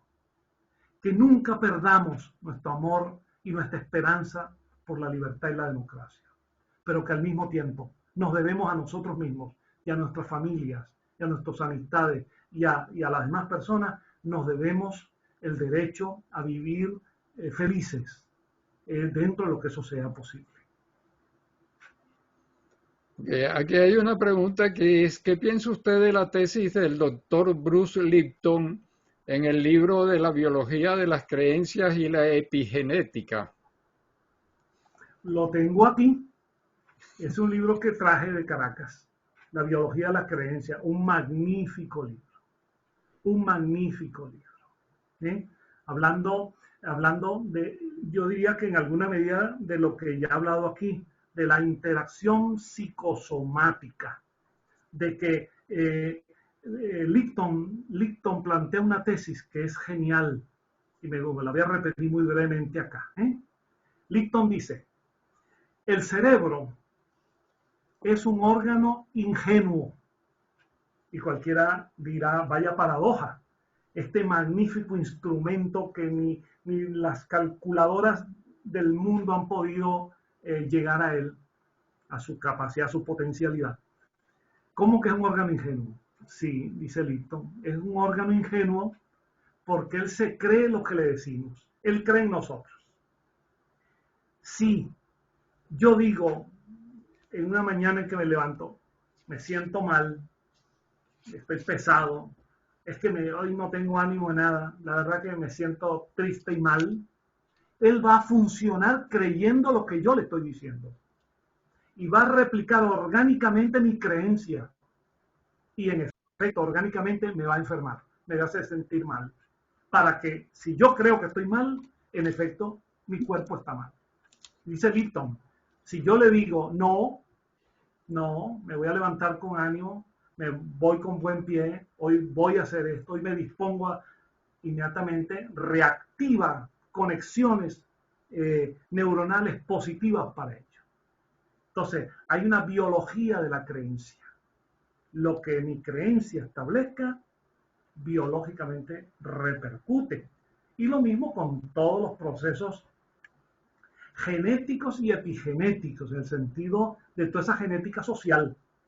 Tenemos que es un libro, por cierto, que yo recomiendo abiertamente, al punto que de los pocos libros que traje de Caracas, Ese es uno de ellos.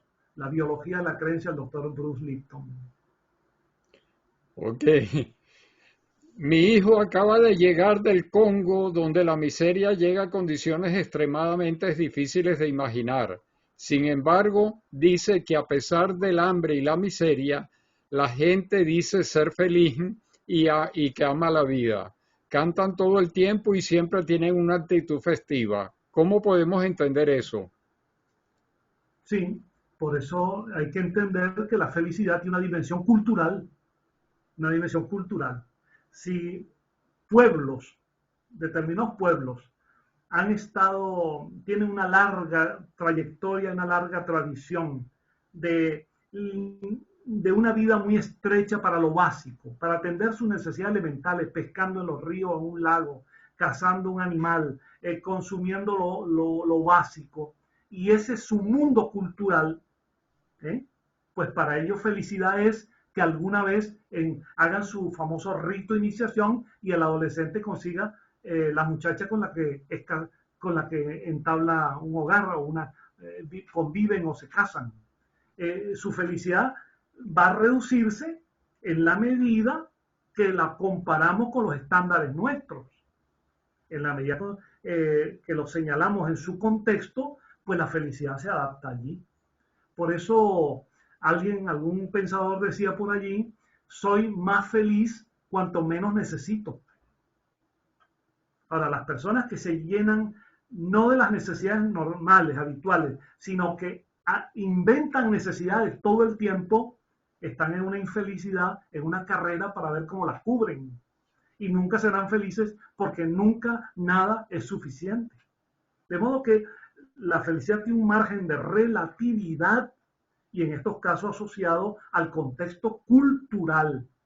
Y en los pueblos, en las llamadas civilizaciones arcaicas, los pueblos primitivos, evidentemente esto funciona de esa manera. Hay pueblos que no han tenido nunca en el Amazonas, y en Australia y en África, que nunca han tenido contacto con lo que nosotros llamamos la civilización y su mundo, que desconoce otro tipo de situaciones, para ellos sobrevivir y poder tener que comer ese día y poder tener un taparrabo y poder tener sexo para reproducirse, ellos son felices.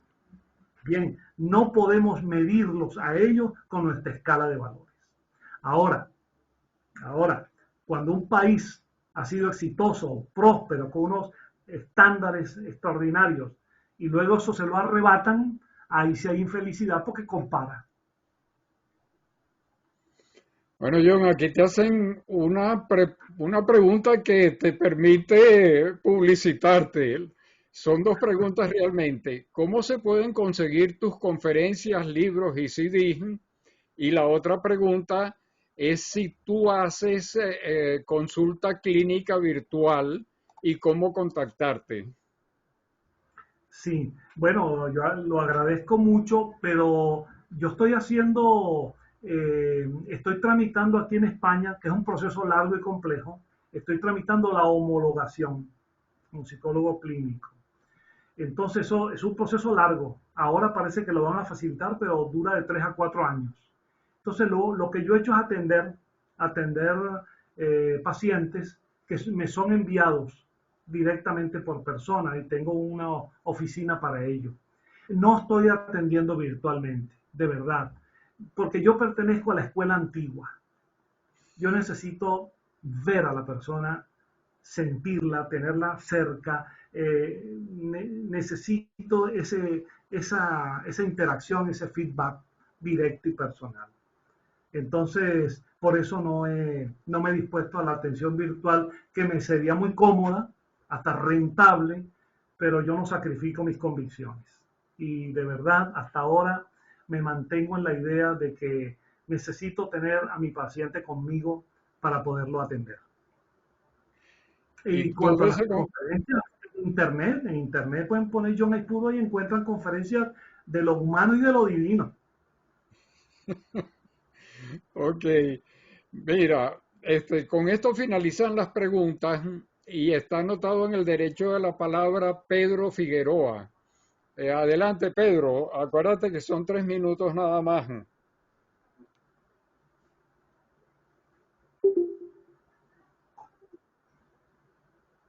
¿Me escuchan ahora? Sí, perfecto. Ok. En verdad voy a leer la pregunta que tenía en el chat, ¿no? ¿Dónde está? Ok. Las constituciones de varios países, incluyendo los Estados Unidos, dice que los directivos elegidos por el pueblo deben buscar la felicidad de todos, sin distingo de diferencias políticas. Eso no se cumple. Hay países que han comenzado a medir indirectamente la felicidad de sus pueblos en vez de medir solamente el producto territorial bruto. ¿Es eso un avance en la dirección correcta?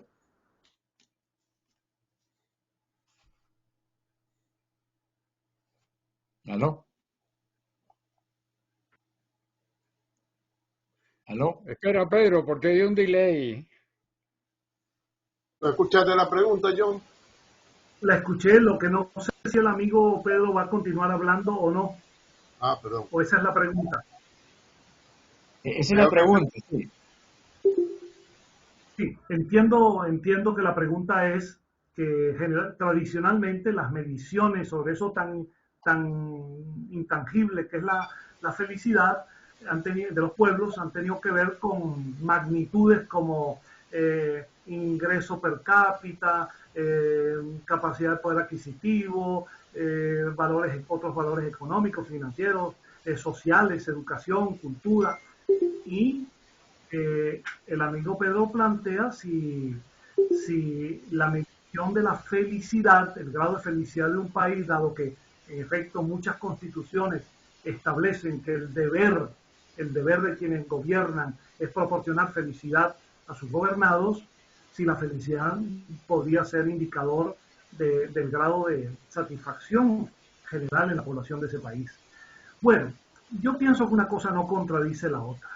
A mí me parece que hay unas magnitudes, unas variables que indiscutiblemente dan una referencia. Cuando uno quiere saber, cuando uno le pregunta a una persona, mira, ¿cuál es la moneda de Arabia Saudita? Y dice uno que es el Riyad.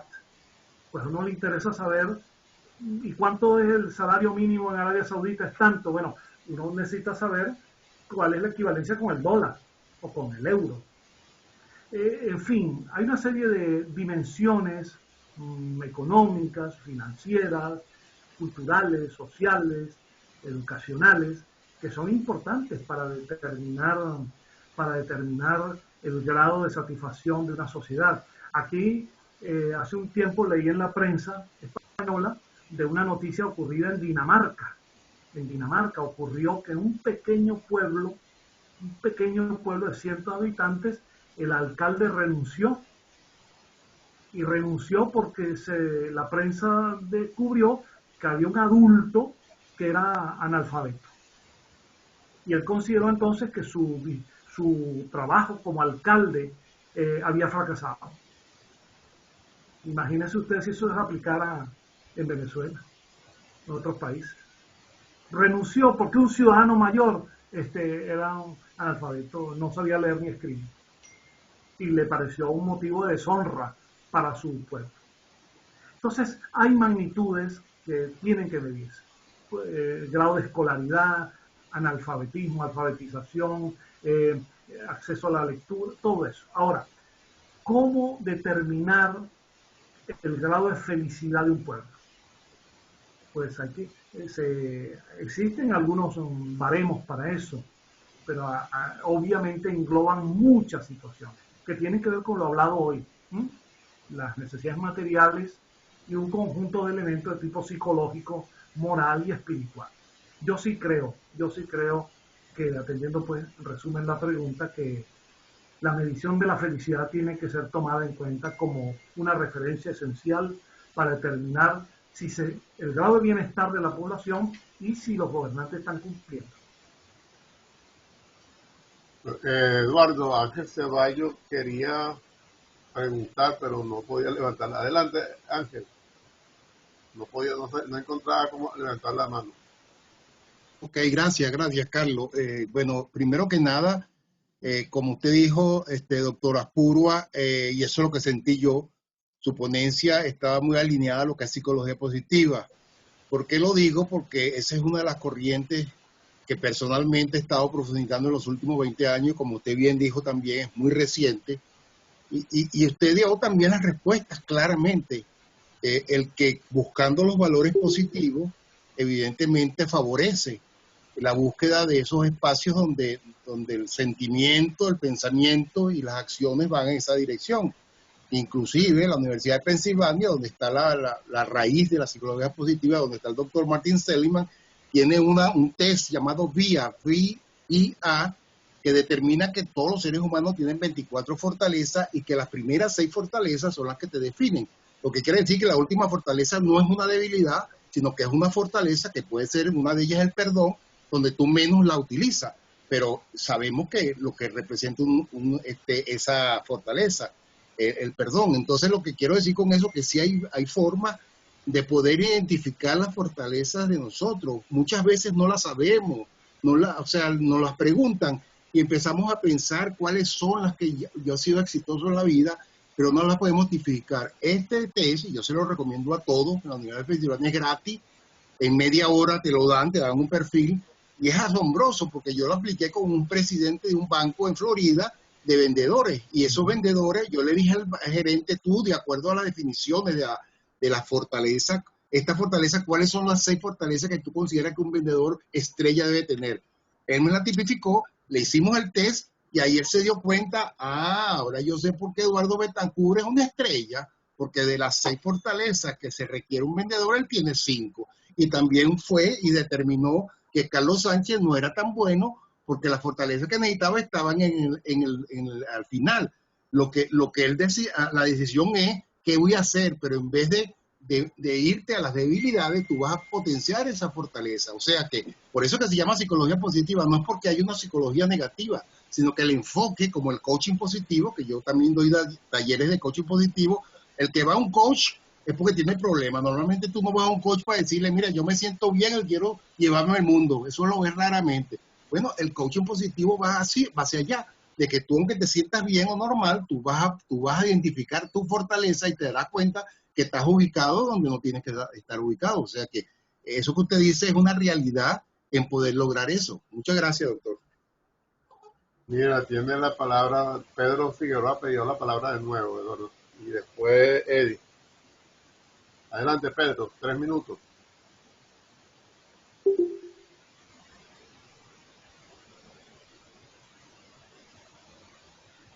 Pedro, el micrófono lo tiene apagado.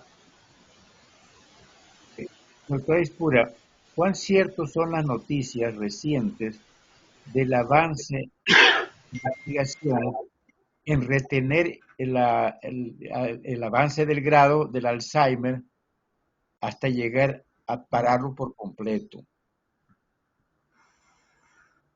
Sí, bueno, la verdad yo no soy especialista en la materia, apenas un lector ávido, trato de estar al día, he leído, hay experiencias con animales que están indicando que hay posibilidades de ir en esa dirección, porque uno de los miedos más habituales de todos nosotros, de todos los seres humanos, y a medida que vamos avanzando en edad, es el Alzheimer. Porque muchas personas, a mí en la consulta me lo han dicho, doctor, yo no le temo a la muerte, lo que le temo es al morir, a las condiciones del morir. Y una de ellas, la más terrible, es la de pasar los últimos años con la ausencia total de recuerdos y de ubicación temporoespacial, es decir, vegetando sin saber quién se es. Eso es muy duro, muy amargo, y hay un temor natural para ello. Lo que yo he leído en algunos trabajos recientes es que los especialistas, los neurólogos especialistas, los médicos especializados asoman que en unas décadas se va a conseguir la decodificación genética que permita parar el Alzheimer. Ahora, de allí a que eso se haga, se concrete, si nosotros llegaremos a ello, no sé. Pero es una expectativa muy positiva y en mi opinión ya hay algunos elementos que indican, hay experiencia de laboratorio con animales que revelan, indican que eso es factible. De modo que vamos a mirarlo con así como se han controlado otras enfermedades, aunque otras aparezcan, pero se han controlado muchas, creo que esta va a ser vencida. Esta va a ser vencida. Gracias, John. Adelante, Eddie. No, no es una pregunta, un simple comentario. Muchas gracias, John, tu excelente presentación. Dijiste bueno, que tú no tratas a tus pacientes por la vía virtual. Realmente hoy nos diste un tratamiento excelente. Nos vamos más felices y vamos a aprovechar todas esas enseñanzas tuyas. Así que no veo por qué te vas a limitar en ese tipo de enseñanza. Tienes que modernizarte, no queda más remedio. Aquí hasta los médicos te están recetando por vía virtual. En estos días mi esposa llamó al Family Doctor, tenía unos problemas de asma, y entonces, bueno, ya ahí sí quería recetarla por la vía del Zoom. Ella sí se negó, dijo, no, yo si no me ven, si no me ocultan, no sigo el tratamiento. Muchas gracias, John. Gracias, Eddie. Eddie, mira, Freddy. gracias. Perdóname, Carlos. Discúlpame. Primero agradecer al anterior amigo que expuso, el psicólogo, el coach que expuso, decirle que estoy totalmente de acuerdo con él. Y lo que dice Eddie, agradecerle sus palabras y reconocer, Eddie, amigos, reconocer, yo soy un poco en la escuela antigua y mi hijo me lo dice, papá, modernízate. Pero mira, yo quiero aprovecho para hacer un homenaje aquí. Yo fui discípulo de un médico, profesor de la Escuela de Psicología nuestra en la UCD, maravilloso, falleció hace poco, con 102 años de edad, el doctor Otto Lima Gómez. Y el doctor Otto Lima Gómez, él decía, nada sustituye a la relación médico-paciente. Nada. Ni aún los equipos. Entonces, yo aprendí por allí y me he mantenido un poco aferrado a esa escuela de que necesito a la persona. Y alguna vez, en el caso médico, algo psicológico, por sobre todo el médico, me ha llamado un poco la atención cierta actitud en este sentido. A veces el médico va a un hospital a pasar revista en la mañana y le pregunta a la enfermera, ¿cómo amaneció el 53? Y la enfermera le dice, el 53 ha mejorado, pero el 82 se murió. En mi opinión, el que el médico conozca el nombre del paciente, que alguna vez le haya dicho, doñita, que en su casa, qué hacían, el interesarse un poco más allá de los síntomas particulares de una enfermedad, interesarse un poco por su constelación familiar, por su ambiente social, por sus creencias, tiene una importancia significativa en el tratamiento holístico y global de la enfermedad. Y en el caso de los psicólogos, yo hasta ahora siempre he tenido la experiencia de que no es lo mismo una conversación telefónica o por Zoom que tener a la persona y que darle un pañuelo si llora, ponerla en el diván, hacer un poco de psicoanálisis. Eso yo sé que se está haciendo, Eddie, como tú lo dices, se está haciendo, pero confieso que hasta ahora no me he sentido animado por ello. Ahora, no, eso es cierto, Eso es cierto, John. Incluso yo, una de las pocas cosas que realmente resiento aquí en este país, en Canadá, donde estoy, es realmente que el médico es muy lejano a uno. Tienes toda la razón. Lo que pasa es que me gustó tanto tu conferencia que no podía evitar decirlo. Gracias. Gracias. Tiene la palabra Freddy. Antes que Freddy, igualito John, una de las críticas de la medicina aquí en los Estados Unidos es muy moderna, pero no hay esa relación médico-paciente. Uno es un elemento. Adelante, Freddy. Bueno, muchísimas gracias. Reitero tanto a VAPA como a Benamérica por esta extraordinaria oportunidad.